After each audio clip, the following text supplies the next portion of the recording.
وارزقنا تلاوته آناء الليل وآناء النهار واجعله لنا حجة یا رب العالمین آمین۔ اب ہم اللہ کے نام سے قرآن حکیم میں مکی اور مدنی صورتوں کا جو دوسرا گروپ ہے اس کی مدنی صورتوں کے جوڑے کا مطالعہ شروع کر رہے ہیں۔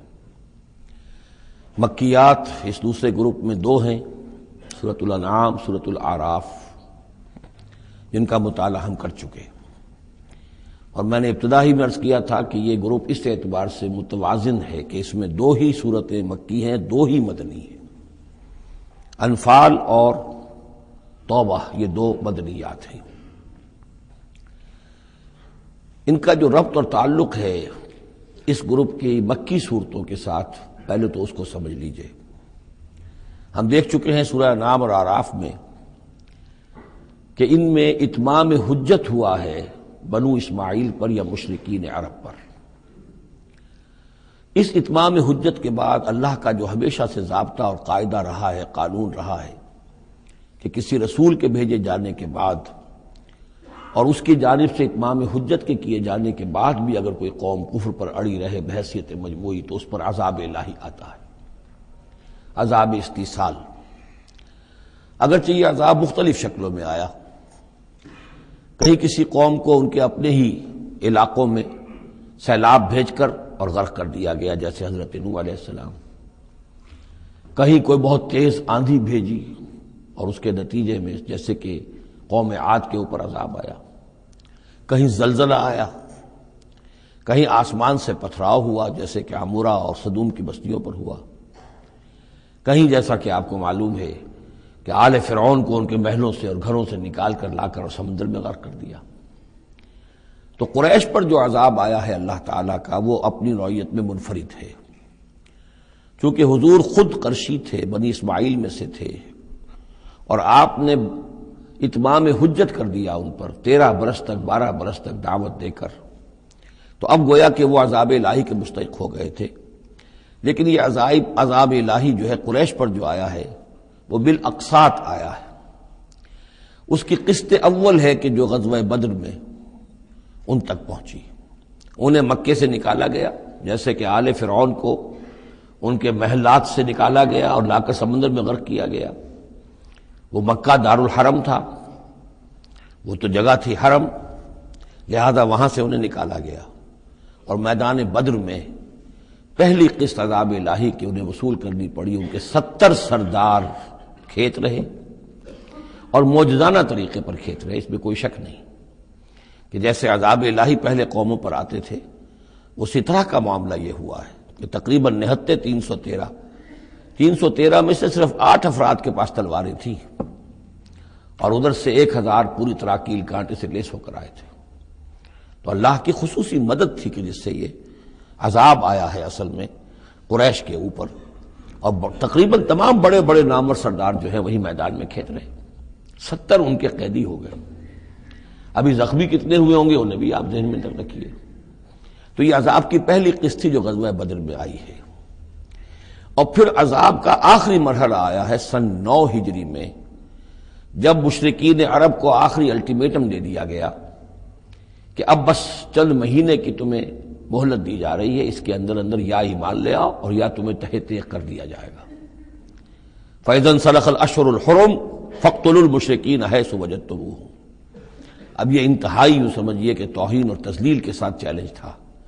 یہ دوسری بات ہے کہ وہ سب لوگ ایمان لے آئے اور یہ قتل عام کی نوبت نہیں آئی، لیکن یہ کہ یہ آخری قسط تھی۔ وہ آخری قسط جو ہے سورہ توبہ میں بیان ہوئی ہے، اور عذاب کی پہلی قسط جو ہے وہ سورہ انفال میں ہے۔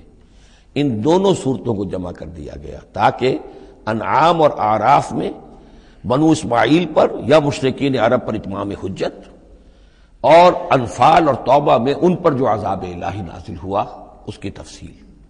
تو یہ تو ہے معنوی ربط اس گروپ کی مکی اور مدنی صورتوں کے مابین۔ باقی جو یہ سورہ انفال ہے اس کے بارے میں نوٹ کر لیجئے کہ غزوہ بدر کے فوراً بعد متصلاً بعد نازل ہوئی ہے۔ گویا کہ سورہ آل عمران جو ہم پڑھ چکے ہیں اس سے پہلے ہے اس کا نزول، اس کے اکثر و بیشتر حصے سے پہلے نازل ہوئی۔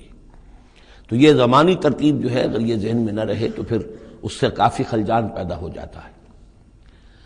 اس کا جو پس منظر ہے وہ یہ غزوہ بدر کا معاملہ سمجھنا بہت ضروری ہے۔ دیکھیے یہاں تفصیل کا موقع تو ہے نہیں، میں نے سیرت النبی علیہ صاحب الصلاۃ والسلام سے منہج انقلاب نبوی کے جو مختلف سٹیپس ہیں کہ اس میں کن کن مراحل سے ہو کر آپ نے دین کے غلبے کا جو فرض منصبی آپ کے حوالے کیا گیا تھا اس کی تکمیل فرمائی۔ تو اس میں یوں سمجھیے کہ ایک مرحلہ تھا جو مکے میں طے ہو گیا، اور اصل میں 4 مرحلے تھے: دعوت، تنظیم، تربیت اور صبر محض۔ وہاں ہاتھ اٹھانے کی اجازت نہیں تھی۔ ہم پڑھ آئے ہیں، سورہ نساء میں آ چکا ہے کہ اس وقت حکم تھا کفو ایدیکم، اپنے ہاتھ بندھے رکھو، تمہارے چاہے ٹکڑے اڑا دیے جائیں، تمہیں زندہ جلا دیا جائے، تم کوئی انتقامی کارروائی تو دور کی رہی، مدافعانہ کارروائی بھی نہیں کرو گے۔ No raising of hands even in self defence.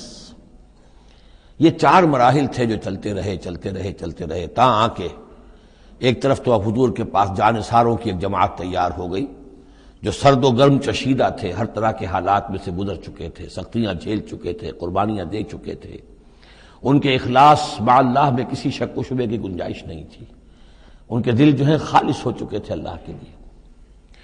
اور دوسری طرف یہ کہ اللہ تعالیٰ نے ایک دار الہجرت کا انتظام کر دیا، کھڑکی کھول دی مدینے کی طرف، ہجرت کا اہتمام ہو گیا تاکہ اہل ایمان کو وہاں سے نکال کر اور مدینے میں لے آیا جائے۔ اب یہاں سے اقدام ہو، اسی لیے ہجرت فرض کر دی گئی کہ اب تمام مسلمان یہاں آ جائیں۔ ظاہر بات ہے کہ ہجرت جو ہے وہ فلائٹ نہیں تھی، وہ کوئی فرار نہیں تھا، بھاگ کر جان بچانا نہیں تھا۔ مغربی مورخین تو اسی نام سے اس کو یاد کرتے ہیں۔ وہ تو اصل میں یہ تھا کہ ایک جگہ اگر اس کام کے لیے موضوع نہیں ہے تو کوئی اور بیس، آلٹرنیٹ بیس اگر مل جائے تو وہاں سے اپنا آفینسو جو ہے، آخری فیصلہ کن اقدام جو ہے وہاں سے لانچ کیا جائے۔ لہذا مدینے میں آ کر حضور نے صلی اللہ علیہ وسلم صرف 6 مہینے لیے ہیں انٹرنل کنسالیڈیشن، کہ اب آپ آئے ہیں، نئے آئے ہیں، مہاجرین نئے آئے ہیں، تو ایک تو یہ کہ ان 6 مہینے میں آپ نے مسجد نبوی تعمیر کر لی، مرکز بن گیا، گورنمنٹ ہاؤس بھی ہو گیا یہ، اور پارلیمنٹ ہاؤس بھی ہو گیا، دارالندوہ بھی ہو گیا، دارالعلوم بھی ہو گیا، خانقاہ بھی ہو گئی، عبادت گاہ بھی ہو گئی، مرکز ہو گیا۔ ثانیاً آپ نے انصار اور مہاجرین کے اندر مواخات کرا دی، ایک انصاری ایک مہاجر بھائی بنا دیا۔ تیسرے یہ کہ آپ نے بہت بڑا کام یہ کیا کہ جو یہود کے قبیلے وہاں آباد تھے ان کو آپ نے ان کے ساتھ ایک معاہدہ کر لیا، جوائنٹ ڈیفنس آف مدینہ، میثاق مدینہ، مدینے کی ایک مدافعت جو ہوگی وہ مشترک ہوگی، کوئی بھی حملہ آور آئے گا باہر سے تو مل کر مسلمان اور یہودی اس معاملے میں ایک ملت ہوں گے اور دفاع کریں گے مدینے کا۔ بس 6 مہینے آپ نے اس کام میں لیے، 7ویں مہینے سے پھر آپ نے کچھ چھوٹے چھوٹے دستے بھیجنے شروع کر دیے، چھاپا مار دستے سمجھ لیجئے، کہ جس سے وہ جو کیروان روٹس تھے، قریش کی لائف لائن یہی تھی، ان کا تجارتی سلسلہ تھا، شام کی طرف قافلے جو جاتے تھے وہ بدر سے ہو کر گزرتے تھے، بدر کے قریب سے، اور بدر جو ہے مدینے سے قریب تر تھا، مکے سے فاصلہ زیادہ ہے، اور جو قافلے جاتے تھے یمن کو وہ طائف سے ہو کر گزرتے تھے۔ تو آپ نے ان راستوں کے اوپر چھاپا مار دستے بھیجنے شروع کر دیے۔ جدید اصطلاح میں اس کو یہ کہا جائے گا کہ اکنامک بلاکیڈ آف مکہ۔ 8 ایسی مہمیں غزوہ بدر سے پہلے ثابت ہیں 1.5 سال کے اندر۔ 6 مہینے آپ نے وہ لیے، 1.5 سال اور 2 سال کے بعد غزوہ بدر ہو گیا ہے۔ تو یہ 1.5 سال میں 8 مہمیں، جن میں سے 4 میں کہ حضور خود بھی بنفس نفیس شریک رہے ہیں، اس لیے وہ غزوات کہلاتے ہیں، اور 4 وہ ہیں کہ جن میں آپ نے صرف کچھ لوگوں کو بھیج دیا ہے کسی امیر کے تحت، وہ سرایا کہلاتے ہیں۔ تو یہ جو صورتحال ہوئی، اور اس میں یہ بھی ہوا کہ حضور جہاں جاتے تھے خود تو وہاں کے قبائل سے آپ معاہدے کر لیتے تھے۔ اب یا تو وہ جو قبائل جو تھے مقامی، پہلے تو وہ قریش کے حلیف تھے، اب یا تو وہ حضور کے حلیف ہو گئے، مسلمانوں کے حلیف ہو گئے، تو قریش کی طاقت کم ہوئی، مسلمانوں کی بڑھ گئی، یا یہ ہے کہ وہ نیوٹرل ہو گئے کہ ہم نہ قریش کی مدد کریں گے آپ کے خلاف، نہ آپ کی مدد کریں گے قریش کے خلاف، نیوٹرل ہو گئے۔ اس سے بھی یہ ہے کہ قریش کا جو حلقہ اثر تھا، سیاسی زون آف پولیٹیکل انفلوئنس، وہ کم ہو رہا ہے۔ یہ 2 چیزیں ایسی ہوئی ہیں، political isolation of Quraysh and economic blockade of Mecca, جس کے نتیجے میں مکے والے جو ہیں پھر یوں سمجھیے کہ تنگ آمد بجنگ آمد، ورنہ مکے والوں کی طرف سے کوئی آغاز ثابت نہیں ہے تاریخ میں کہ حضور کے اور مسلمانوں کے مکے سے جانے کے بعد ان کی طرف سے کوئی ابتدا ہوئی ہو، کوئی انیشیٹو لیا گیا۔ دو واقعات خاص طور پر ایسے ہو گئے کہ ایک چھوٹا سا آپ نے ایک دستہ بھیجا تھا نخلا، اور یہ نخلا جو ہے یہ مکے اور طائف کے مابین ہے، تو سمجھیے کس قدر فاصلے پر، اور وہاں مٹ بھیڑ ہو گئی۔ جو مسلمان وہاں بھیجے گئے تھے ان کے کفار کے ساتھ، وہاں ایک مشرک مکے کا مارا گیا، ایک کو انہوں نے قید کیا، ساتھ لے آئے، کچھ سامان جو ان کا تجارت تھا وہ بھی لے آئے، وہ مال غنیمت سمجھ کر۔ تو حضور اگرچہ ناراض ہوئے کہ میں نے تمہیں لڑنے کا حکم نہیں دیا تھا، میں نے اس لیے بھیجا تھا کہ وہاں رہو اور قریش کی نقل و حرکت سے ہمیں مطلع کرتے رہو، لیکن اب سچویشن پیدا ہو گئی، گویا کہ یہ چاہے ارادہ تھا یا نہیں تھا، ڈی فیکٹو شکل یہی ہوئی کہ اقدام ہو گیا مسلمانوں کی طرف سے، اب آغاز ہو گیا مسلمانوں کی طرف سے۔ ادھر جب ابو سفیان لے کر جا رہے تھے بہت بڑا قافلہ شام کی طرف، تو حضور نے اس کا تعاقب کیا، لیکن وہ تیزی سے نکل گئے تھے۔ لیکن جب واپس آ رہے تھے اور 50,000 دینار کا سامان تھا ان کے قافلے کے اندر، بہت لدا پدا قافلہ، انہیں یہ خطرہ ہوا کہ اب پھر محمد صلی اللہ علیہ وسلم اور ان کے ساتھی کہیں لوٹیں گے ہمیں اور ہمارے اوپر حملہ کریں گے، روکیں گے ہمارا راستہ۔ تو انہوں نے یہ کی دوہری حکمت عملی کی کہ ایک تو یہ کہ ایک سوار بھیجا آگے تیزی کے ساتھ دوڑایا کہ مکے جاؤ اور کہو کہ ہمارے قافلے کو خطرہ ہے محمد سے صلی اللہ علیہ وسلم، لہذا مدد بھیجو۔ اور ادھر یہ کیا کہ وہ عام راستہ جو تھا جو بدر سے ہو کر گزرتا تھا اسے چھوڑ کر ساحل سمندر کے ساتھ ساتھ نیچے سے ہو کر وہ نکل بھی گئے۔ اب وہاں مکے میں یہ دونوں چیزیں بیک وقت پہنچ گئیں، ایک طرف وہ نخلا سے لوگ روتے پیٹتے چیختے چلاتے ہمارا آدمی مار دیا محمد کے آدمیوں نے، وہ آ گئے، ادھر سے وہ آ گیا جو ابو سفیان کا بھیجا ہوا تھا ایلچی کہ دوڑو دوڑو دوڑو تمہارا قافلہ محمد لوٹنے والے ہیں اور یہ ہے اور وہ ہے۔ بس وہ وار کرائی وہاں ہوئی اور 1,000 کا لشکر جو ہے وہاں پر پھر جمع کیا گیا اور 900 اونٹ فراہم کیے گئے اور 100 گھوڑوں کا ایک رسالہ تیار کیا گیا اور وہ لوگ مکے سے نکل آئے۔ یہ صورتحال ادھر ہو رہی تھی۔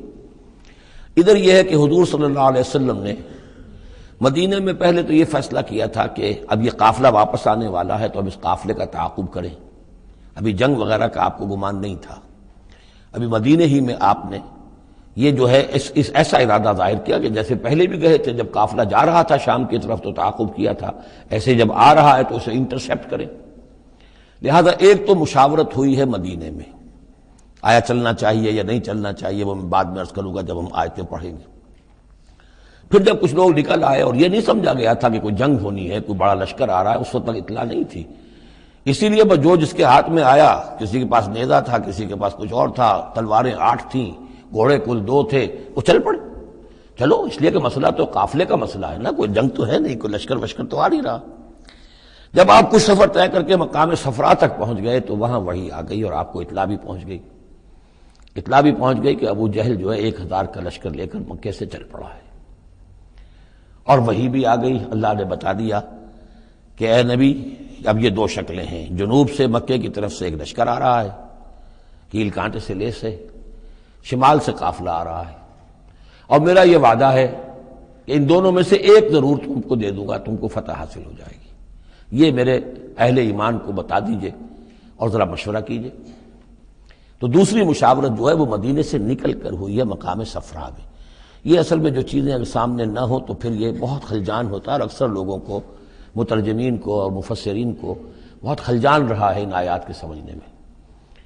اور اس کے علاوہ جو ایک خلجان رہا ہے وہ یہ رہا ہے کہ ایک دور ہم پر ایسا گزرا ہے انگریز کے حکومت کے زمانے میں، اور خاص طور پر جب نئی نئی مغربی سائنس اور مغربی تہذیب کا ہم پر حملہ ہوا ہے، تو چونکہ مغرب کے لوگوں نے یہ کہا کہ یہ اسلام تو تلوار سے پھیلا ہے، بوئے خون آتی ہے اس قوم کے افسانوں سے، تو ہمارے ہاں کچھ مخلص لوگ تھے، نیک لوگ تھے جو چاہتے تھے کہ اسلام کو اور حضور صلی اللہ علیہ وسلم کی سیرت کو بچائیں، اس کی دفاع کریں۔ انہوں نے کہا نہیں اسلام تلوار سے نہیں پھیلا، حضور نے تو جو جنگیں کی تھی وہ صرف مدافعانہ تھیں، ان کے اوپر جنگ ٹھوس دی گئی تھی اور آپ نے کوئی اقدام نہیں کیا۔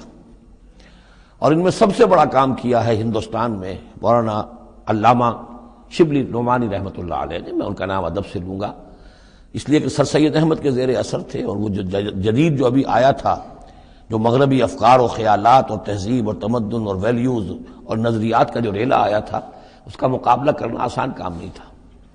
تو یہ اپولوجیٹک انداز اختیار کیا ہے شبلی نعمانی نے، اور اس میں یہ ہے کہ وہ جو ابتدائی جو 8 جو غزوات اور سرایا ہیں جو بدر سے پہلے ہوئے انہیں بالکل تقریباً نظر انداز کر دیا ہے، تاکہ یہ ثابت نہ ہو کہ انیشیٹو حضور کی طرف سے ہوا ہے۔ یہ چیز جو ہے میں سمجھتا ہوں کہ ایک خاص دور کا تقاضا تھی، وہ دور کا گزر چکا۔ اب اسلام کا یہ فکر کہ اسلام ایک مکمل دین ہے، یہ اپنا غلبہ چاہتا ہے، اور حضور کو بھیجا گیا تھا اس لیے کہ دین کو غالب کرے، اور دین کو غالب کرنے کی جد و جہد ایک انقلابی جد و جہد ہے۔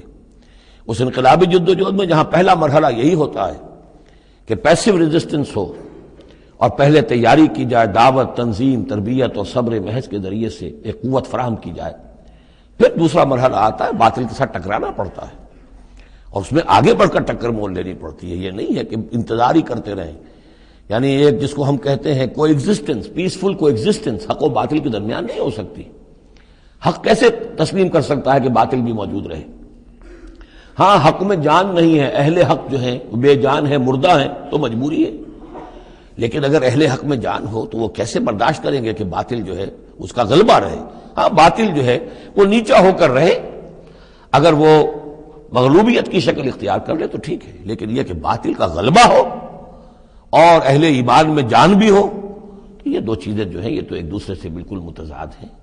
جیسے حضرت ابوبکر نے فرمایا تھا ایبدل الدین وانا حی، کیا دین میں ترمیم کی جائے گی جبکہ ابھی میں زندہ ہوں؟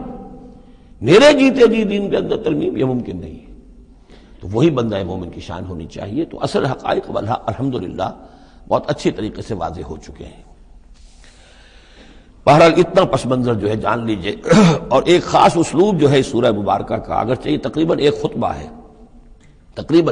ہے مسلسل 10 رکوع ہے، لیکن اس میں ایک خاص مسئلے کو نکال کر پہلے درمیان شروع میں لے آئے ہیں۔ اس کی بحث آئے گی تقریباً وسط میں جا کر، لیکن اس اسلوب کو یہاں نوٹ کر لیجئے، وہ اس لیے کہ یہی اسلوب ہے جس سے ہمیں سمجھنے میں مدد ملے گی سورہ توبہ کے جو ترتیب مضامین ہے، وہاں بھی بہت اشکال ہے، اور بہت سے مترجمین کو جدید دور کے جو زیادہ محنت نہیں کر سکے ہیں بس ترجمہ مکمل کرنا انہوں نے اپنے پیش نظر رکھ لیا، تفسیر مکمل کرنی ہی ہے، لہذا وہ تیزی کے ساتھ وہ دقت نظر کا ثبوت نہ دے سکے تو اس میں بڑے خلجان پیدا کر دیے۔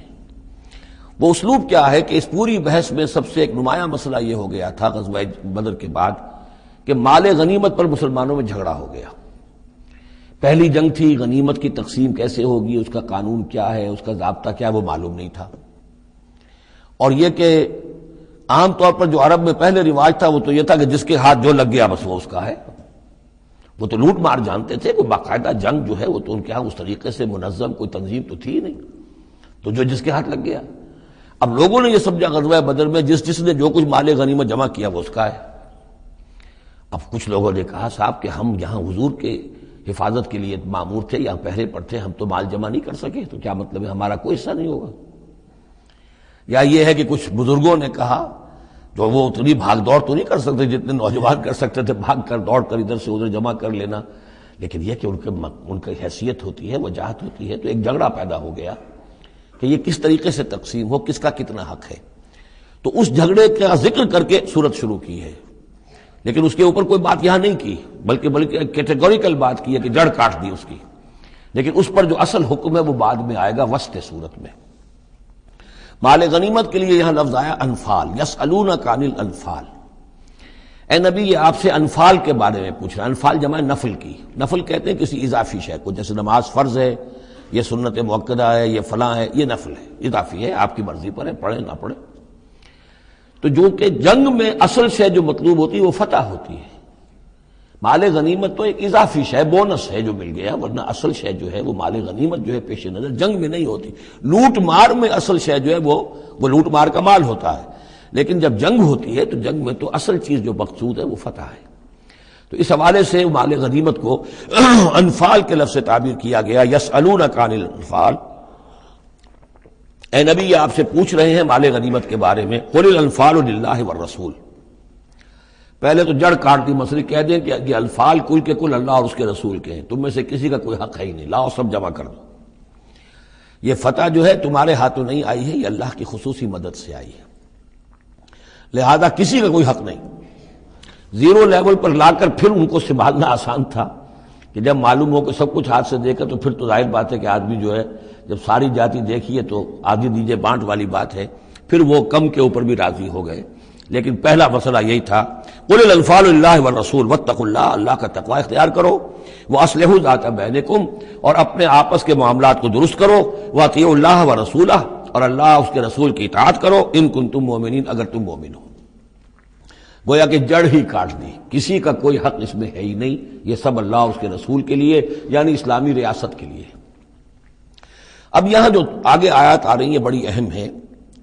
بندہ مومن کی شخصیت کا جو حیولہ ہے اور بندہ مومن کی جو تعریف ہے، جامع ترین اور مختصر ترین الفاظ میں یہ آئی ہے سورہ حجرات میں۔ اس کے دو حصے ہیں، ایک تو ہے بندہ مسلم، مسلمان کے لیے تو 5 چیزیں ہیں، کلمہ شہادت، نماز، روزہ، حج، زکوٰۃ، لیکن حقیقی مومن کے لیے اس میں 2 اضافی چیزیں شامل کرنی پڑیں گی۔ وہ کیا ہیں؟ دلی یقین اور عملی جہاد۔ بندہ مومن کی شخصیت کے اندر یہ 2 رخ اور ہونے چاہیے۔ جو صرف مسلمان ہے، کلمہ شہادت، نماز، روزہ، حج، زکوٰۃ، بنی الاسلام علی 5، شہادت اللہ الہ الا اللہ وان محمد رسول اللہ واقام الصلاۃ وایتاء الزکوٰۃ وصوم رمضان وحج البیت۔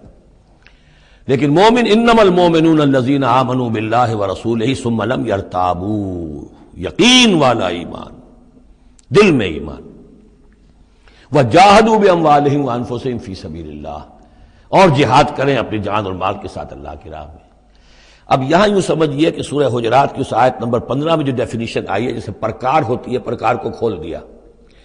ایک حصے کی کیفیات کو یہاں اس سورہ انفال کے شروع میں لے آئے ہیں، اور دوسری جہاد والی کیفیات کو سورہ انفال کے آخر میں لے آئے ہیں۔ تو یہ پرکار یہاں کھلی ہوئی ہے اس ڈیفینیشن کی۔ تو ایک حصہ ڈیفینیشن کا یہاں آ رہا ہے، انما المؤمنون الذین اذا ذکر اللہ وجلت قلوبہم، اہل ایمان، حقیقی مومن تو وہ ہیں کہ جب اللہ کا ذکر کیا جاتا ہے تو ان کے دل لرز جاتے ہیں۔ وَإِذَا تُلِيَتْ عَلَيْهِمْ آيَاتُهُ، اور جب انہیں اس کی آیات پڑھ کر سنائی جاتی ہیں، زادتہم ایمانا، ان کے ایمان میں بڑھوتری ہوتی ہے، اضافہ ہوتا ہے۔ وَعَلَىٰ رَبِّهِمْ يَتَوَكَّلُونَ، اور وہ اپنے رب پر توکل کرتے ہیں۔ الَّذِينَ يُقِيمُونَ الصَّلَاةَ، جو نماز کو قائم رکھتے ہیں۔ وَمِمَّا رَزَقْنَاهُمْ يُنْفِقُونَ، اور جو کچھ ہم نے انہیں دیا ہے اس میں سے اللہ کے لیے، اللہ کے دین کے لیے خرچ کرتے ہیں۔ انفاق فی سبیل اللہ مراد ہے۔ اولئک ھم المؤمنون حقا، یہ وہ لوگ ہیں جو سچے مومن ہیں، حقیقی مومن ہیں۔ لیکن نوٹ کر لیجئے یہ بھی ابھی آدھی ڈیفینیشن آئی ہے، اس سورہ مبارکہ کے آخر میں آئے گی، اور وہاں جا کے پھر یہی الفاظ آئیں گے۔ یہ آیت نمبر 74 ہے، والذین آمنوا وہاجروا وجاہدوا فی سبیل اللہ والذین آووا ونصروا اولئک ھم المؤمنون حقا لہم مغفرۃ ورزق کریم۔ اس کے بعد ایک آیت اور بعد میں ہے، سورت ختم ہو جاتی ہے۔ تو لاسٹ بٹ 1 آیت اور ادھر پہلی کے بعد دوسری، ان 2 جگہ پر ایمان کے حقائق کو تقسیم کر کے، پرکار کو کھول کر، گویا کہ پوری سورت کو ان 2 کے درمیان میں لے لیا گیا ہے، گود میں لے لیا گیا ہے۔ ایمان کی ڈیفینیشن کے یہ 2 حصے جو ہیں ان کی گود میں۔ اب یہاں ذکر شروع ہو رہا ہے غزوہ بدر کا۔ کما اخرجک ربک من بیتک بالحق، جیسے کہ نکالا آپ کو اے نبی آپ کے رب نے آپ کے گھر سے حق کے ساتھ، یعنی آپ کا یہ بدر کی طرف روانہ ہونا جو ہے یہ اللہ تعالیٰ کی ایک اسکیم کا حصہ تھا، اللہ کی اپنی ایک تدبیر ہے۔ وَإِنَّ فَرِيقًا مِّنَ الْمُؤْمِنِينَ لَكَارِهُونَ، اہل ایمان میں سے کچھ لوگ اسے پسند نہیں کر رہے تھے۔ یہ کون لوگ تھے؟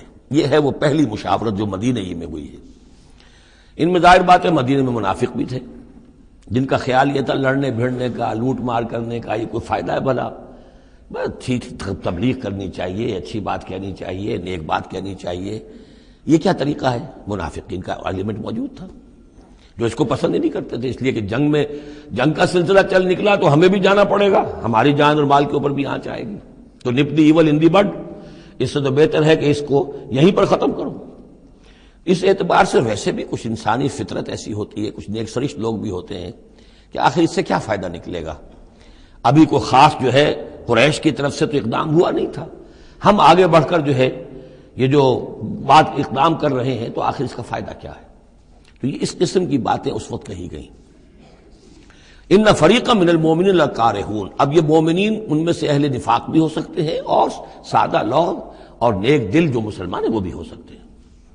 یجادلونک فی الحق بعد ما تبین کانما یساقون الی الموت وهم ینظرون، اور وہ جھگڑ رہے تھے آپ سے حق کے معاملے میں، جبکہ بات ان پر بالکل واضح ہو چکی تھی۔ یہ دوسری آیت میرے نزدیک جو دوسری مشاورت ہوئی ہے مقام صفرا پر، اس سے متعلق ہے۔ وہ یہ کہ وہاں سے جب مکے سے آپ چلے تو اس وقت تک کسی لشکر وغیرہ کی کوئی اطلاع نہ آپ کو تھی اور نہ اس کا کوئی گمان تھا ابھی۔ وہ تو ایسے ہی تھا جیسے پہلے 8 مرتبہ جو ہے وہ جو ایکسکرشنز جو ہوئی تھیں، جس طریقے کی مہمات بھیجی گئی تھیں، یہ اسی طرح کی ایک مہم ہے۔ لیکن یہ ہے کہ آگے چل کر جب آپ کچھ دور نکل کے آ گئے تھے، یہاں آ کر جو ہے آپ کو وحی بھی آ گئی اور اطلاعات بھی مل گئی کہ صورتحال وہ ہو چکی ہے۔ ایک طرف نخلا سے روتے پیٹتے لوگ پہنچ گئے وہاں، دوسری طرف یہ کہ ادھر سے ابو سفیان کا جو ہے ایلچی پہنچ گیا چیختا چلاتا ہوا، اور 1000 کا لشکر لے کر ابو جہل نکل پڑا ہے بدر کی طرف۔ اب وہ بدر کی طرف آ رہا ہے، ادھر سے قافلہ بدر کی طرف آ رہا ہے شمال سے۔ اس وقت اللہ تعالیٰ نے فرمایا، اور یہ مشاورت جیسا کہ میں نے کہا تھا جیسے کہ حضرت طالوت نے کی تھی، ایک آزمائش اپنی فوج کی کہ جو اس دریا میں سے پانی پیے گا، سیر ہو کر پیے گا، اس کا مجھ سے کوئی تعلق نہیں۔ اسی طرح کا آپ نے مشاورت کا معاملہ اللہ تعالیٰ کے حکم سے مسلمانوں کے سامنے رکھ دیا۔ بعدما تبین کانما یساقون الی الموت، وہ لوگ ایسے محسوس کر رہے تھے جیسے انہیں دھکیلا جا رہا ہو موت کی طرف، وہم ینظرون، اور وہ دیکھ رہے ہوں۔ ظاہر بات ہے یہ کیفیت تو کٹر جو منافق تھے وہاں پر انہی کی ہو سکتی تھی۔ وَإِذْ يَعِدُكُمُ اللَّهُ إِحْدَى الطَّائِفَتَيْنِ أَنَّهَا لَكُمْ، اور جب کہ اللہ تعالیٰ وعدہ کر رہا تھا تم سے کہ ان دونوں گروہوں میں سے ایک تمہیں مل جائے گا، ایک پر تمہاری فتح گارنٹیڈ ہے۔ وَتَوَدُّونَ أَنَّ غَيْرَ ذَاتِ الشَّوْكَةِ تَكُونُ لَكُمْ، اور اے مسلمانوں تم یہ چاہتے تھے کہ ادھر جاؤ جدھر کے کانٹا لگنے کا کوئی اندیشہ نہ ہو، اس لیے کہ بمشکل 50 یا 100 آدمی تھے اس قافلے کے ساتھ، اور اونٹ تھے بے شمار، اور جو میں نے آپ کو بتایا بہت بڑی مقدار کے اندر جو ہے 50,000 دینار کا جو مال تھا ان کے پاس، تو ان کو تو آسانی سے قابو کیا جا سکتا تھا، اس میں اندیشہ کم تھا۔ پھر دلیلیں بھی عقلی آ گئی ہوں گی کہ حضور ہمارے پاس تو کچھ ہتھیار بھی نہیں ہے، کچھ نہیں ہے، ہم تیاری کر کے مدینے سے نکلے ہی نہیں ہیں، تو اچھا ہے پہلے یہ کہ ہم جا کر ان پر قبضہ کر لیں، تو ان کے ہتھیار بھی ہمیں مل جائیں گے، تو پھر لشکر سے لڑنے کے لیے ہم بہتر پوزیشن میں ہوں گے۔ تو عقل و منطق بھی یہ گویا کہ ان کے ساتھ تھی۔ وَيُرِيدُ اللَّهُ أَن يُحِقَّ الْحَقَّ بِكَلِمَاتِهِ، اور اللہ یہ چاہتا تھا کہ اپنے بات کو اپنے فیصلے کے ذریعے سے حق کا حق ہونا ثابت کر دے۔ وَيَقْطَعَ دَابِرَ الْكَافِرِينَ، اور کافروں کی جڑ کاٹ دے۔ یہ قطع دابر القوم الذین ظلموا، کافر قوم کی جڑ کاٹ دی گئی، جو ہم پڑھ کر آئے سورہ اعراف میں۔ اللہ کا ارادہ یہ تھا، اگر عام جو دنیاوی قواعد و ضوابط ہیں، فزیکل لاز ہیں، اس کے تحت یہ ہوتا تو اتنی بڑی بات ہی نہ ہوتی۔ اسے یوم الفرقان بنانا تھا کہ نمایاں ہو جائے کہ اللہ کس کے ساتھ ہے، حق کدھر ہے، اور یہ اسی وقت ہو سکتا تھا جبکہ یہ کنٹراسٹ برقرار رہتا کہ بے سر و سامان 313 گئے ہیں اور کیل کانٹے سے لے 1000 کے ساتھ ان کا مقابلہ ہوا ہے، اور پھر انہیں اللہ نے فتح دی ہے۔ لہذا اللہ کی مرضی کچھ اور تھی۔ یرید اللہ ان یحق الحق بکلماتہ ویقطع دابر الکافرین، اللہ چاہتا تھا کہ اپنی باتوں کے ذریعے سے حق کا حق ہونا ثابت کر دے اور کافروں کی جڑ کاٹ دے۔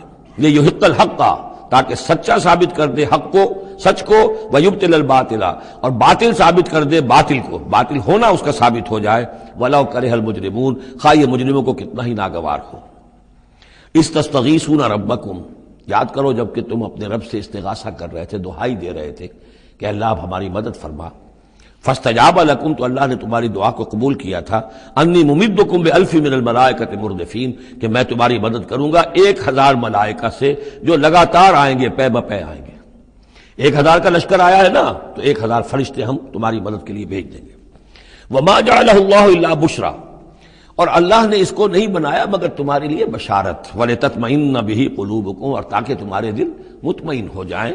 وَمَن نَّصْرُ إِلَّا مِنْ عِندِ اللَّهِ، اور مدد تو اللہ کی طرف سے ہوتی ہے، فرشتوں کو بھیجے بغیر بھی وہ مدد کر سکتا ہے، کن فیکون کی شان کے ساتھ وہ جو چاہے کر دے۔ لیکن یہ کہ تمہارا جو اپنا ایک سوچنے کا انداز ہے، بر بنائے طبع بشری، تمہاری تسکین کے لیے ہم نے یہ شکل کر دی کہ 1000 دشمن آ رہا ہے تو 1000 فرشتہ تمہاری مدد کے لیے ہم بھیج دیں گے۔ ان اللہ عزیز الحکیم، یقیناً اللہ تعالیٰ سب زبردست ہے اور حکمت والا۔ اذ یغشیکم النعاس امنۃ منہ، جبکہ تم کو ڈھانپ لیا تھا ایک اونگ نے جو امن کی اور تسکین کا ذریعہ بن گیا اللہ کی طرف سے۔ یہ دو معجزے ہوئے ہیں خاص اس وقت، معجزے اس معنی میں کہ عام حالات میں یہ چیزیں نہیں ہوتی، لیکن اس میں کوئی خرق عادت نہیں ہے۔ معجزہ اس معنی میں نہیں ہے کہ اس کو چیلنج کر کے حضور نے دکھایا ہو، اس معنی میں نہیں، بس یہ کہ غیر معمولی اللہ کی نصرت کی شکلیں ہیں۔ ایک تو یہ کہ حالانکہ معاملہ بڑا یعنی سخت تھا، لیکن رات کو جا کے پڑاؤ پر مسلمان سوئے اطمینان سے، بڑی عمدگی سے نیند آئی، دل میں وہ دغدغہ نہیں تھا، اللہ پر اطمینان تھا، اللہ کے لیے نکلے تھے، لہذا ان کو وہ بے چینی اور تشویش اور کل کیا ہو جائے گا، رہیں گے کہ نہیں رہیں گے، زندگی ہوگی موت، کچھ نہیں، نیند آئی انہیں، اطمینان سے سوئے، صبح کو اٹھے تو وہ گویا کہ چاق و چوبند تھے۔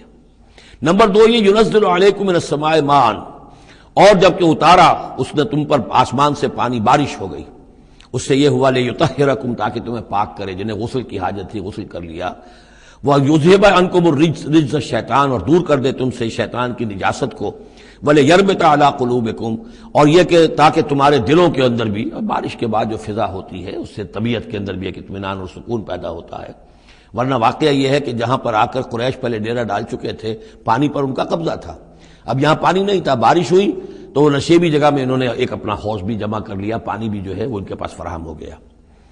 وَيُثَبِّتَ بِهِ الْأَقْدَامَ، اور پانی جب برسا تو مٹی دب گئی، مٹی کے جمنے کی وجہ سے پاؤں بھی جب گئے، وہ جگہ جو تھی وہاں پر جو ہے اہل ایمان جو مجاہدین تھے ان کے پاؤں قدم جمنے کی صورت پیدا ہو گئی۔ اِذْ یُوحِی رَبُّکَ إِلَى الْمَلَائِکَةِ، اور جب یاد کرو، گمان کرو، تصور کرو، جب کہ آپ کا رب وحی کر رہا تھا فرشتوں کو، انی معکم، وہ جو 1000 فرشتہ اللہ نے بھیجا، انی معکم، میں تمہارے ساتھ ہوں، فثبتوا الذین آمنوا، تو جاؤ اور اہل ایمان کے قدموں کو جما دو، اہل ایمان کے دلوں کو جما دو۔ سألقی فی قلوب الذین کفروا الرعب، ان قریب میں ان کافروں کے دلوں میں رعب ڈال دوں گا، ان پر دہشت طاری ہو جائے گی۔ فاضربوا فوق الاعناق، پھر مارنا ان کی گردنوں کے اوپر جیسے چاہے، واضربوا منہم کل بنان، اور مارنا ان کی ایک ایک پور پر، یعنی یہ کہ جب کسی شخص پر کوئی شخص دہشت زدہ ہو جائے تو اس کے اندر قوت مدافعت نہیں رہتی، پھر گویا کہ وہ جو بھی حملہ آور ہے اس کے رحم و کرم پر ہے، جدھر سے چاہے چوٹ لگائے، جدھر سے چاہے مارے۔ ذالک بانہم شاقوا اللہ ورسولہ، اور یہ سزا ان کو اس لیے دی جائے گی کہ انہوں نے مخالفت کی، ضدم ضدہ کی، دشمنی کی اللہ کی اور اس کے رسول کی۔ ومن یشاقق اللہ ورسولہ فإن اللہ شدید العقاب، اور جو اللہ اور اس کے رسول کا دشمن ہو جائے اور اس سے ضدم ضدہ کرے تو اللہ تعالیٰ بھی سزا دینے میں بہت سخت ہے۔ ذالکم فذوقوہ، دیکھو اب یہ قریش سے خطاب ہے، ذالکم فذوقوہ، دیکھو یہ آگے پہلی قسط وصول کرو، چکھ لو اس کو، وان للکافرین عذاب النار، اور ابھی جو تمہارے یہ کھیت رہے ہیں ان کی سزا یہی ختم نہیں ہو گئی ہے، ان کے لیے جہنم کا عذاب ہے۔ یا ایھا الذین آمنوا اذا لقیتم الذین کفروا زحفا، اہل ایمان جب تمہارا مقابلہ ہو جائے کافروں سے میدان جنگ میں، یہ زحف کہتے ہیں جبکہ باقاعدہ دو لشکر ایک دوسرے کے سامنے مد مقابل بن کر آئیں، ایک چھاپا مار جنگ ہوتی ہے، جیسے کہ 8 جو پہلی اس سے مہمیں تھیں وہ جنگ کی شکل نہیں تھی بلکہ وہ مہمیں تھی چھاپا مار، لیکن اب یہ پہلی مرتبہ جنگ ہوئی ہے، لہذا اس کے حوالے سے بات ہو رہی ہے۔ یا ایھا الذین آمنوا اذا لقیتم الذین کفروا زحفا فلا تولوہم الادبار، تو تم ان کو پیٹھ مت دکھاؤ، پیٹھ مت موڑو، مطلب یہ کہ کھڑے رہو، ڈٹے رہو، مقابلہ کرو، جان چلی جائے لیکن یہ کہ پیچھے قدم نہ ہٹے۔ وَمَن يُوَلِّهِمْ يَوْمَئِذٍ دُبُرَهُ، اور جو کوئی بھی اس روز اپنی پیٹھ دکھا دے گا، یعنی میدان جنگ سے بھاگے گا، 2 استثناءات کے ساتھ، الا متحرفا لقتال، سوائے اس کے کہ یا تو وہ کوئی داؤ لگا رہا ہو جنگ کے لیے، جیسے 2 آدمی بھی جنگ کرتے ہیں اور تلوار اور اس کے ساتھ، تو کوئی ذرا ادھر ہٹتا ہے، پیچھے کو ہٹتا ہے، وہ بھاگنا نہیں ہوتا بلکہ وہ تو در حقیقت ایک ٹیکٹیکل موو ہے، وہ تو ایک اپنے داؤ کے لیے ذرا پیچھے ہٹنا، اب اس وقت میسرہ کو پیچھے کر لیا جائے اور جو میمنہ ہے اسے آگے بڑھایا جائے، یہ بات اور ہے۔ اور متحیزا الی فئۃ، یا یہ کہ کوئی اور جمعیت ہے جس کی طرف جا کر ملنا ہے اور اس کے لیے ریٹریٹ ہو رہی ہے، تو آرڈرلی ریٹریٹ یہ ایک علیحدہ شے ہو جائے گی، اور ٹیکٹیکل موو یہ علیحدہ شے ہو جائے گی۔ تو آرڈرلی ریٹریٹ اور ٹیکٹیکل موو، ان 2 کے سوا اگر کوئی بھگدڑ کے اندر کوئی جان بچا کر بھاگا، فقط باب غضب من اللہ، تو اس نے تو اللہ کا غضب جو ہے وہ کما لیا۔ ومأواہ جہنم، اس کا ٹھکانہ جہنم ہوگا، وبئس المصیر، اور وہ بہت ہی برا ٹھکانہ ہے۔ اب یہاں وہ بات آ گئی، فلم تقتلوہم، اے مسلمانوں تم نے انہیں قتل نہیں کیا، ولکن اللہ قتلہم، اللہ نے انہیں قتل کیا۔ ویسے تو یہ کہ فاعل حقیقی اللہ ہے، ہم جو کام بھی کرتے ہیں اور جس شے کے اندر بھی کوئی تاثیر ہے وہ اللہ ہی کی وجہ سے، لا فاعل فی الحقیقت ولا مؤثر الا اللہ، عام حالات میں بھی یہ ہے، لیکن یہ خاص حالات تھے جن میں اللہ تعالیٰ کی خصوصی مدد آئی ہے۔ فلم تقتلوہم ولکن اللہ قتلہم وما رمیت اذ رمیت ولکن اللہ رما۔ اور اے نبی، آپ نے بھی جو کنکریوں کی مٹھی بھر کر پھینکی تھی، آپ نے کنکریاں لی اپنی مٹھی میں اور پھینکا کفار کے لشکر کی طرف، شاہت الوجوہ، چہرے جو ہے بگڑ جائیں، تو یہ پتہ نہیں کہاں تک اللہ نے ان کنکریوں کو پہنچایا ہے۔ تو فرمایا اور آپ نے جب وہ کنکریوں کی مٹھی پھینکی تھی، ما رمیت اذ رمیت، آپ نے نہیں پھینکی تھی ولکن اللہ رما، یہ تو اللہ تعالیٰ نے پھینکی تھی۔ ہاتھ ہے اللہ کا، بندہ مومن کا ہاتھ۔ وَلِيُبْلِيَ الْمُؤْمِنِينَ مِنْهُ بَلَاءً حَسَنًا، تاکہ اللہ تعالیٰ اہل ایمان کے جوہر نکھارے، ان کے اندر کی چھپی ہوئی جو صلاحیتیں ہیں، مخفی ہیں، انہیں اجاگر کرے۔ یہ ذرا نوٹ کر لیجئے، بلا یبلو کے معنی ہوتا ہے آزمانا، تکلیف میں ڈال کر کسی آزمائش میں۔ ابلا یبلی جب یہ باب افعال سے آتا ہے تو کسی کے جوہر کو نکھارنا، کسی کی جو خابیدہ جو ہے اس کی صلاحیتیں ان کو ابھارنا، یہ ہے ابلا۔ لیبلی المؤمنین منہ بلاء حسنا، تاکہ اللہ تعالیٰ خوب اہل ایمان کے اوپر ان کے جو ہے جوہر نکھارے۔ ان اللہ سمیع علیم، یقیناً اللہ سب کچھ سننے والا اور جاننے والا ہے۔ ذالکم وان اللہ موہن کید الکافرین، یہ تو ہو چکا، اب اس جنگ کا جو نتیجہ تھا قریش تم نے دیکھ لیا، لیکن آئندہ بھی سمجھ لو اللہ تعالیٰ کافروں کے تمام چالوں کو ناکام بنا دے گا۔ یہ اہل ایمان سے بھی خطاب ہو گیا اور یہ کہ کفار کے لیے بھی، اور پھر کفار سے خطاب ہے، ان تستفتحوا فقد جاءکم الفتح۔ اصل میں ابو جہل جو لشکر کا وہ سمجھیے کمانڈر ان چیف کی حیثیت سے آیا تھا، اسے اتنا یقین تھا کہ میں نے اتنی تیاری کی ہے، اتنا ساز و سامان ہے کہ ہم مسلمانوں کو کچل کر رکھ دیں گے، تو پہلے سے پروپیگنڈا شروع کر دیا تھا، یہ یوم الفرقان ہوگا، یہ پتہ چل جائے گا اللہ کس کے ساتھ ہے۔ اللہ کو تو وہ بھی مانتے تھے، اللہ کے ساتھ دیویوں دیوتاؤں کو مانتے تھے نا، اللہ کے منکر تو نہیں تھے، لیکن یہ کہ ادھر اللہ ہی اللہ تھا، ادھر اللہ کے ساتھ اور منات اور دیوتا اور وہ بھی تھے، تو یہ کہ اللہ کس کے ساتھ ہے یہ ثابت ہو جائے گا۔ یعنی وہ اتنا یقین تھا اسے، جیسے 65 کی جنگ میں لاہور، فال آف لاہور دکھا دیا گیا BBC ٹیلی ویژن کے اوپر، یہ ہو چکا، لاہور جو ہے اس پر تو بھارتی فوج کا قبضہ ہو چکا، اتنا یقینی تھا۔ اسی طرح اس نے یوم الفرقان کہا، تو اسی کو اللہ تعالیٰ نے یوم الفرقان بنا دیا تاکہ منکشف ہو جائے، یہ بات مبرہن ہو جائے کہ اللہ کس کے ساتھ ہے۔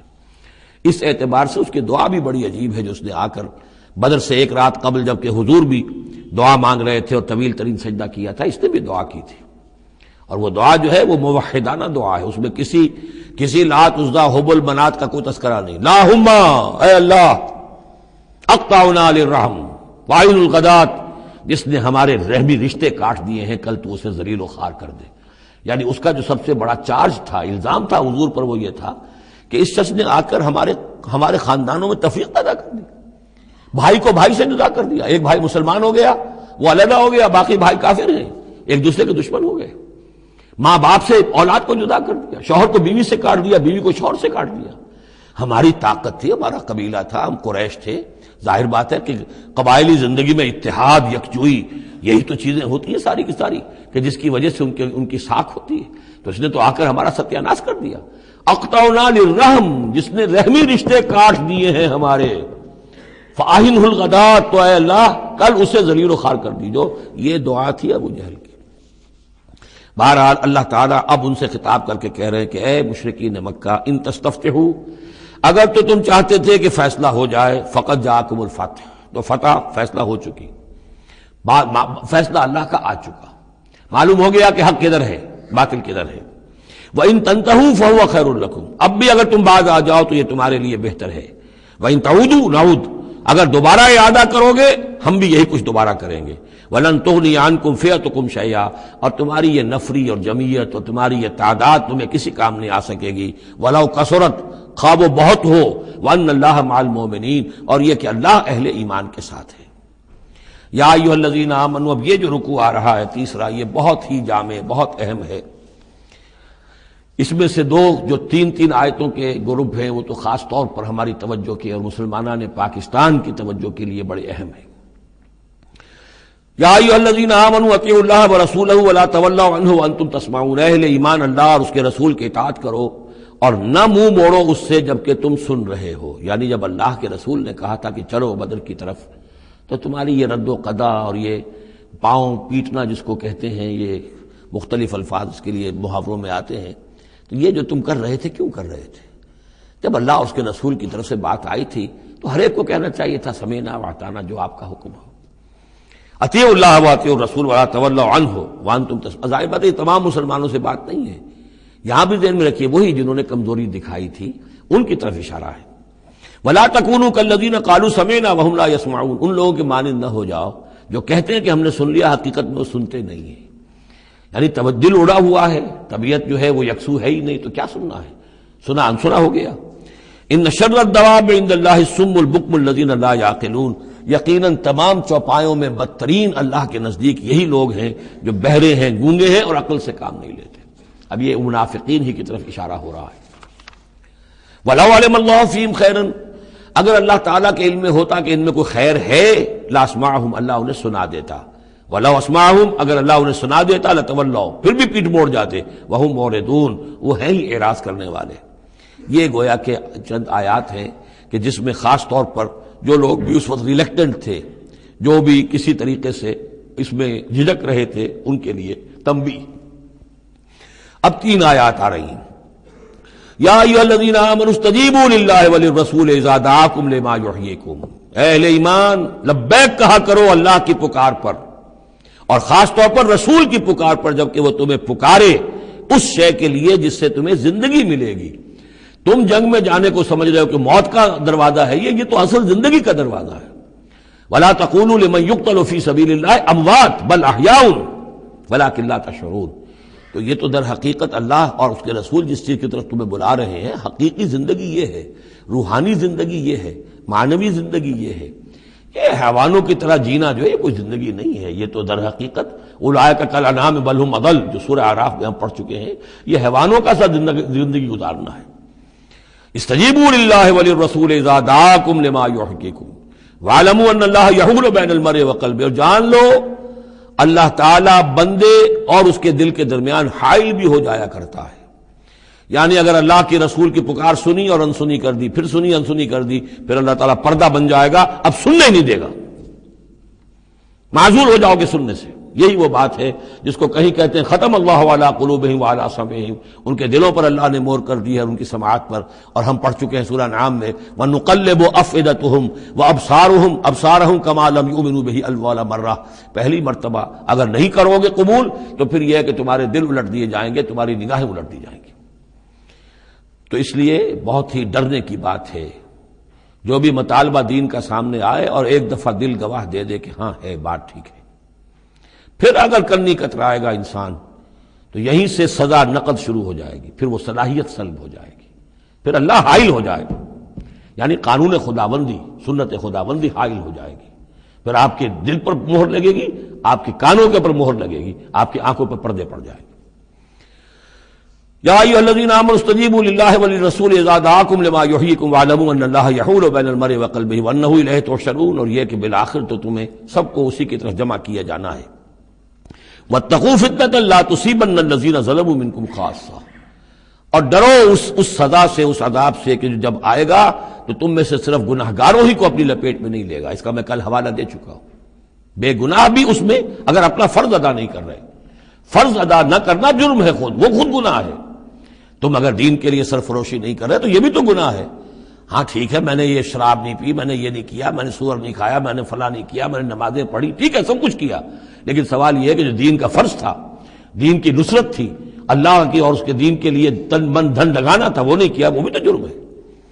تو وَاعْلَمُوا، اور جان لو ان اللہ یحول بین المرء وقلبہ وانہ الیہ تحشرون واتقوا فتنة لا تصیبن الذین ظلموا منکم خاصۃ واعلموا ان اللہ شدید العقاب، اور جان لو کہ اللہ سزا دینے میں بہت سخت ہے۔ وَاذْكُرُوا، یہ ہے خاص پاکستانی مسلمانوں کے لیے آیت، اور یاد کرو اذ انتم قلیل، جب تم تھوڑی تعداد میں تھے، جیسے ہم بھی اقلیت کی کا خوف تھا ہمیں کہ ہم ہندوؤں کے مقابلے میں اقلیت ہیں، مستضعفون فی الارض، جنہیں زمین میں دبا لیا گیا تھا، تخافون ان یتخطفکم الناس، تمہیں اندیشہ یہ تھا کہ لوگ تمہیں اچک لے جائیں گے، اکثریت جو ہے وہ تمہیں ایکسپلائٹ کرے گی معاشی اعتبار سے، سماجی اعتبار سے، لسانی اعتبار سے، مذہبی اعتبار سے۔ فآواکم، تو اللہ نے تمہیں پناہ کی جگہ دے دی۔ وأیدکم بنصرہ، اور تمہاری مدد کی ہے، خاص تائید کی ہے اپنی خاص نصرت سے۔ ورزقکم من الطیبات، اور تمہیں بہترین پاکیزہ رزق عطا کیا ہے، لعلکم تشکرون، تاکہ تم شکر کرو۔ یا ایھا الذین آمنوا لا تخونوا اللہ والرسول، اے اہل ایمان مت خیانت کرو اللہ سے اور اس کے رسول سے۔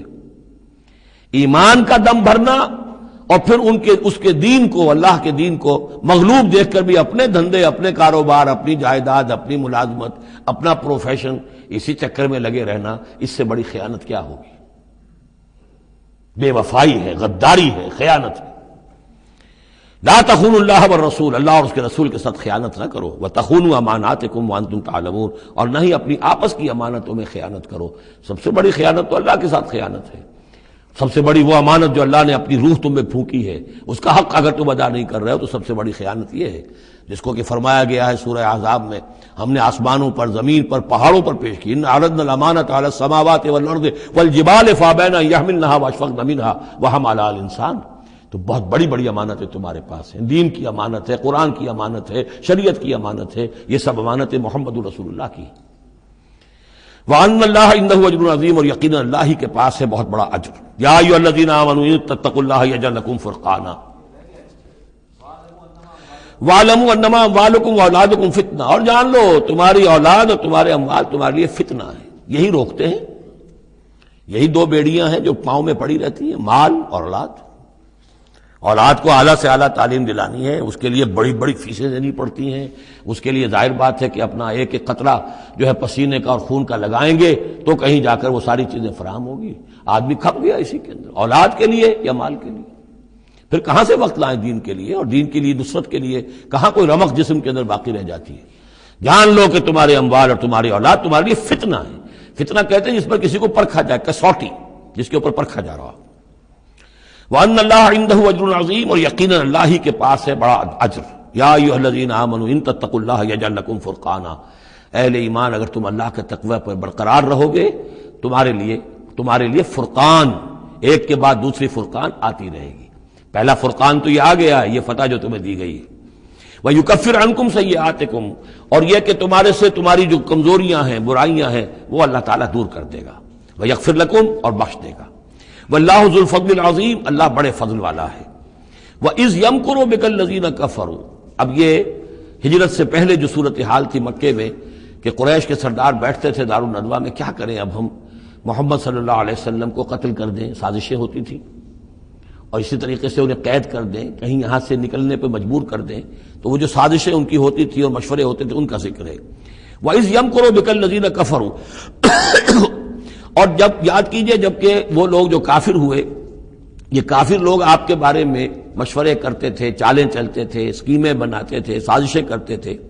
لِيُثْبِتُوكَ، نمبر ایک تو یہ کہ آپ کو کہیں قید کر دیں، اور يَقْتُلُوكَ، یا قتل کر دیں، اور يُخْرِجُوكَ، یا آپ کو اپنی بستی سے کہیں نکال دیں۔ وَيَمْكُرُونَ وَيَمْكُرُ اللَّهُ، وہ بھی چالیں چل رہے تھے، ان کی بھی اسکیمز تھیں اور اللہ کی اپنی اسکیم تھی۔ واللہ خیر الماکرین، اور ظاہر بات ہے کہ اللہ تعالیٰ بہترین ہے پلاننگ کرنے والا اور بہترین ہے تدبیر فرمانے والا۔ وَإِذَا تُتْلَىٰ عَلَيْهِمْ آيَاتُنَا قَالُوا قَدْ سَمِعْنَا لَوْ نَشَاءُ لَقُلْنَا مِثْلَ هَٰذَا، اور جب انہیں ہماری آیات پڑھ کے سنائی جاتی ہے تو وہ کہتے ہیں ٹھیک ہے، بہت سن لی ہم نے یہ آیات، بہت محمد آپ نے سنا لیا، کوئی ایسی بات بھی نہیں ہے، ہم چاہیں گے تو ایسا ہی کلام ہم بھی کہہ لیں گے۔ جرت نہیں کی کسی نے کہ آئے کہ یہ کلام میں نے ایک موضوع کیا ہے اور یہ قرآن کے برابر ہے، تو کوئی کمیشن بٹھا لیجئے، کوئی سازش بنا لیجئے کہ تو طے کریں، یہ جرت نہیں ہوئی۔ لیکن یہ کہہ دینے میں تو کوئی بات نہیں تھی، زبان کون پکڑے گا؟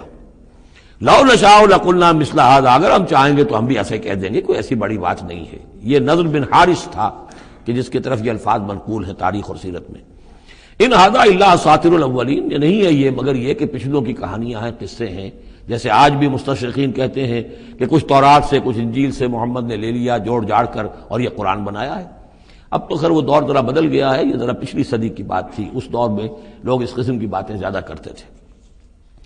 وَإِذْ قَالُوا اللَّهُمَّ إِن كَانَ هَذَا هُوَ الْحَقُّ، اور وہی بات جو میں نے آپ کو بتائی تھی کل بھی کہ ان قریش کے لیے سب سے بڑا مسئلہ اپنے عوام کو سنبھالنے کا ہو گیا تھا، کیسے روکیں ان کو کہ یہ محمد صلی اللہ علیہ وسلم کا ایمان نہ لائیں۔ اس کے لیے جو اور تدبیریں وہ کرتے تھے اسی کی طرح کی ایک تدبیر کا ذکر آ رہا ہے۔ مجمع عام میں کھڑے ہو کر دعائیں مانگ رہے ہیں، اے اللہ اگر یہ جو کچھ محمد کہہ رہے ہیں اگر یہ حق ہے اور تیرے پاس سے آیا ہے یہ قرآن، فامطر علینا حجارۃ من السماء وَإِذْ قَالُوا اللَّهُمَّ إِنْ كَانَ هَذَا هُوَ الْحَقَّ مِنْ عِنْدِكَ، اگر یہ ہے حق تیری طرف سے، فامطر علینا حجارۃ من السماء، تو برسا دے ہم پر پتھر آسمان سے، اب ائتنا بعذاب الیم، یا پھر بھیج دے ہم پر کوئی عذاب۔ اب عذاب آیا نہیں، دیکھ لو، اس کا مطلب یہ کہ یہ محمد جھوٹے ہیں صلی اللہ علیہ وسلم۔ ہم نے تو کہہ دیا، اللہ کو پکار کر کہہ دیا، ہو سکتا ہے کبھی کعبے کے پردے پکڑ کر کہا ہو اسی طریقے سے، تاکہ پورا یقین ہو جائے، کسی درجے میں بھی ہمارے عوام کے اندر کوئی وسوسہ، کوئی دغدغہ باقی نہ رہے۔ وَمَا كَانَ اللَّهُ لِيُعَذِّبَهُمْ، اور اللہ تعالیٰ انہیں عذاب نہیں دے سکتا تھا، اللہ کے لیے ممکن نہیں تھا کہ ان پر عذاب بھیجتا، وَأَنْتَ فِيهِمْ، جبکہ ابھی اے محمد آپ ان کے مابین موجود تھے۔ ہجرت سے پہلے معاملہ نہیں ہوا کرتا یہ، اللہ اپنے رسول کو ان کے ساتھی اہل ایمان کو نکال لیتا ہے، اس کے بعد کوئی عذاب اس نوعیت کا آتا ہے جس نوعیت کا وہ عذاب مانگ رہے تھے۔ وَأَنْتَ فِيهِمْ وَمَا كَانَ اللَّهُ مُعَذِّبَهُمْ، اللہ ان کو عذاب دینے والا نہیں تھا، وَهُمْ يَسْتَغْفِرُونَ، جبکہ وہ استغفار بھی کر رہے تھے۔ یعنی اسی مکے میں عوام الناس بھی تو تھے، سادہ لوگ بھی تو تھے، وہ استغفار بھی کرتے تھے، تلبیہ بھی پڑھتے تھے، لبیک اللہم لبیک لبیک اللہم لبیک، یہ بھی تو کرتے تھے، اللہ کو بھی پکارتے تھے۔ تو بڑا گڑبڑ سا معاملہ تھا، جب تک کہ اللہ تعالیٰ یمیز الخبیث من الطیب کر نہ دے اس وقت تک اس طرح کا معاملہ اللہ تعالیٰ کے لیے درست نہیں تھا۔ وَمَا لَهُمْ أَلَّا يُعَذِّبَهُمْ، باقی وہ عذاب کے پورے طور سے مستحق تو ہو چکے ہیں، اور کیا ہے وہ کون سی رکاوٹ ہے ان کے لیے؟ مَا لَهُمْ أَلَّا يُعَذِّبَهُمُ اللَّهُ، کہ اللہ تعالیٰ ان کو عذاب نہ دے، وَهُمْ يَصُدُّونَ عَنِ الْمَسْجِدِ الْحَرَامِ، جبکہ وہ روک رہے ہیں مسجد حرام سے لوگوں کو، وَمَا كَانُوا أَوْلِيَاءَهُ، اور حقیقت میں یہ اس کے متولی نہیں ہیں، یہ اس کے مختار نہیں ہیں، یہ اس کے ساتھی نہیں ہیں۔ ان اولیاءہ الا المتقون، اس اللہ کے گھر کے تو ولی اور اس کے جو اصل مجاور کہہ لیجئے یا متولی کہہ لیجئے، وہ تو ہوں گے متقی لوگ جو اللہ کا تقوی رکھتے ہوں، اللہ کی بندگی کرتے ہوں۔ ولکن اکثرهم لا يعلمون، لیکن ان کی اکثریت علم نہیں رکھتی۔ وما كان صلاتهم عند البيت، اور انہوں نے جو نماز کا حلیہ بگاڑا ہے، نہیں ہے ان کی نماز بیت اللہ کے پاس الا مقام و تصدیہ، سیٹیاں بجاتے ہیں، تالیاں پیٹتے ہیں، یہ ان کی نماز رہ گئی ہے۔ طواف کرتے تھے تو اس میں سب سے اونچا طواف تھا برہنہ طواف، اور نماز جو تھی ان کی وہ یہ تھی، سیٹیاں بجاتے ہوئے۔ جیسے کہ آپ کو معلوم ہے کہ بعض علاقوں میں مسجدوں کے اندر جب وہ میلاد کی محفلیں ہوتی ہیں تو اس کے اندر ڈھول اور ڈھمکا، یہ میں نے سنا ہے کہ خاص طور پر افریقہ کے بعض ممالک میں کام ہوتا ہے۔ یہ اللہ کا شکر ہے اس حد تک کم سے کم یہ کہ بر عظیم پاک و ہند کے اندر جو بھی صورت ہوئی ہے وہ یہ مسجد کے اندر یہ خرافات نہیں ہوئی ہے، باقی باہر ہو رہی ہے جو بھی ہو رہی ہے۔ تو انہوں نے نماز کی بھی شکل یہ بنا دی تھی، فذوقوا العذاب بما کنتم تکفرون، تو اب چکھو مزہ عذاب کا اپنے کفر کی پاداش میں۔ ان الذین کفروا ينفقون اموالهم لیصدوا عن سبیل اللہ، ظاہر بات ہے یہ لشکر آیا تھا تو اس کے لیے بھی تو لاؤ لشکر تیار کرنا پڑا تھا نا، ساز و سامان، 900 اونٹ، 1000 آدمیوں کے لیے راشن بھی چاہیے تھا، مکے سے چل کے مدینے تک آنا ہے، جنگ میں رہنا ہے، تو یہ 10 اونٹ روزانہ جو ہے ذبح ہو رہے تھے اس فوج کے لیے۔ تو یہ سارا جو انفاق کیا ہے کچھ لوگوں نے کیا ہے نا، جو باطل کے لیے انفاق کر رہے تھے، شیطان کے لیے، وہ حزب الشیطان جو ہے، آخر وہ بھی تو مجاہد تھے، وہ مجاہد تھے فی سبیل الشیطان، فی سبیل الشرک۔ تو جو خرچ کر رہے ہیں اپنے مال لیصدوا عن سبیل اللہ، تاکہ لوگوں کو روک سکیں اللہ کے راستے سے، فسینفقونھا، وہ اور بھی خرچ کریں گے، ابھی انہیں اور بڑے لشکر تیار کرنے پڑیں گے، ثم تکون علیہم حسرۃ، پھر یہ سب ان کے لیے ایک حسرت بن جائے گی۔ سب کچھ مال بھی ہم نے لگا دیا، ساری جانیں ہم نے گنوا دی، کچھ نہ ہوا، محمد کا بال بیکا نہ کر سکے صلی اللہ علیہ وسلم، اللہ کا دین تو جا الحق وزهق الباطل ان الباطل کان زهوقا، ایک وقت آئے گا کہ اللہ کا دین جو ہے غالب ہو جائے گا۔ ثم یغلبون، پھر وہ مغلوب ہو کر رہیں گے، والذین کفروا الی جہنم یحشرون، اور جو ان میں سے کافر ہوں گے، جو اس وقت ایمان لے آئیں گے اللہ تعالیٰ ان کو معاف فرما دے گا، اور جو کفر پر اڑے رہیں گے وہ جہنم کی طرف گھیر کر لے جائیں گے۔ لیمیز اللہ الخبیث من الطیب، یہ بات جو ہے سورہ آل عمران میں بھی آئی، تاکہ اللہ تعالیٰ پاک کو ناپاک سے علیحدہ کر دے، ممیز کر دے۔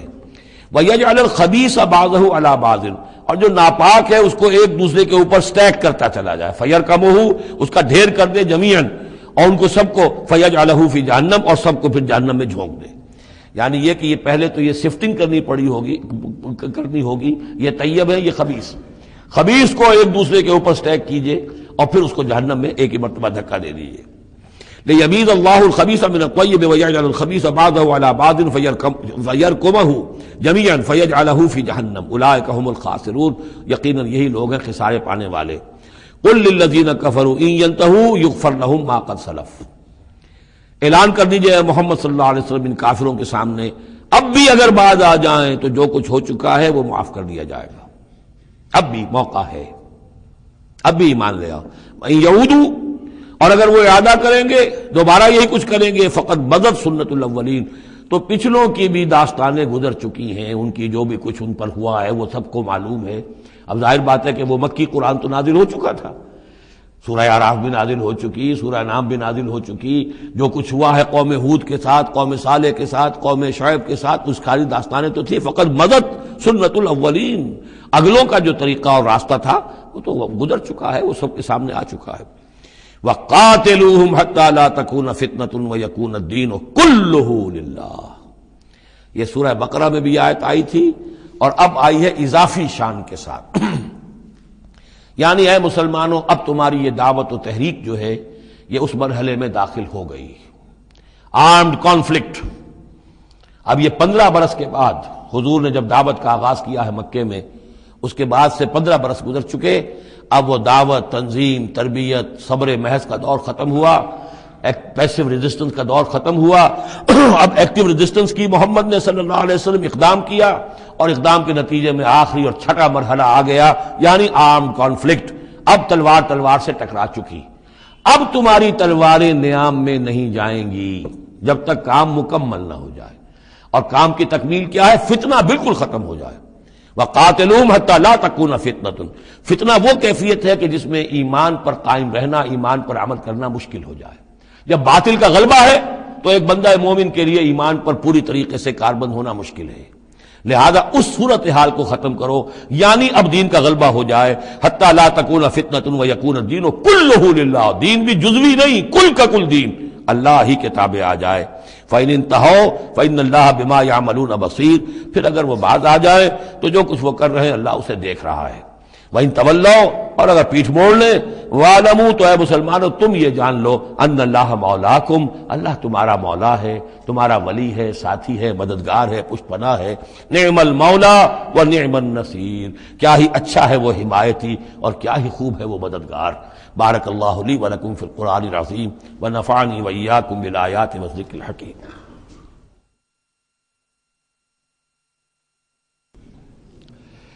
اعوذ باللہ من